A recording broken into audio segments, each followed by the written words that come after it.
অনেক সুন্দর একটা পরিবেশ নিয়ে চলে আসলাম তোমাদের মাঝে একটা বড় ভিডিও নিয়ে। নমস্কার বন্ধুরা, সবাই কেমন আছেন? আশা করি সবাই ভালো আছে, আমিও ভালো আছি। আমাদের বাড়ির আশেপাশে দেখেন অনেক সুন্দর একটা পরিবেশ। আসলে অনেক অনেক দুপুরবেলা তো রৌদ্র পড়ে, তাহলে পরিবেশটা অনেক সুন্দর মনে, তাই না? এখানে হলো আমাদের সবজি বাগানটা। চলে আসলাম আমি, আমার মা আর আমার বোন।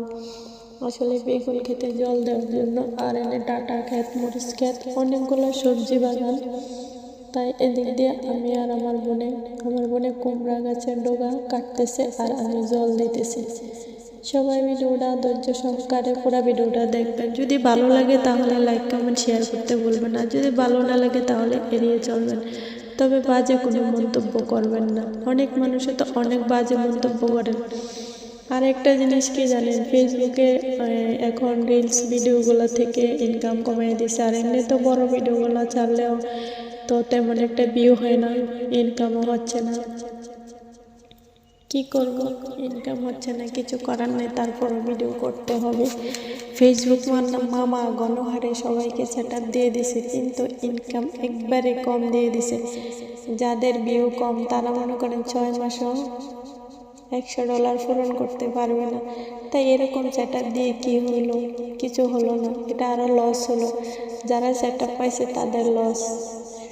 যদি না দিত তাহলে ভালো। আসলে এটা কি, ছবিতে আর ট্যাক্সে কয় টাকা ইনকাম হবে?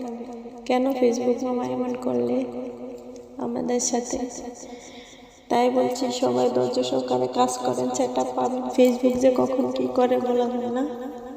ফেসবুক মামার সাথে কেউ কিছু করতে পারবে না। যদি মানুষে করতো তাহলে মানুষের সাথে কত না ঝগড়াঝাটি হতো।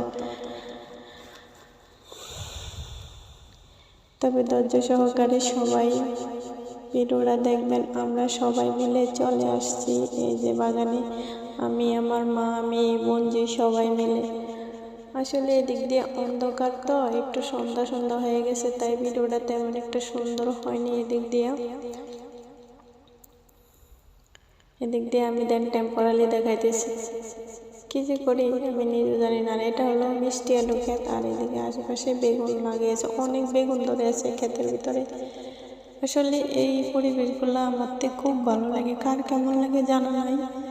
তবে বিকালবেলা আগে রৌদ্র যখন হতো না, তখন বাইরে বসে থাকতাম। শীতের সময় যে ক্ষেতের ভিতরে সবসময় বসে থাকতাম, খুব ভালো লাগতো। এই হলো আমাদের। জয় শ্রীরাম, সবাই একবার জয় শ্রীরাম বলে যাবেন। আর কি বলবো আপনার।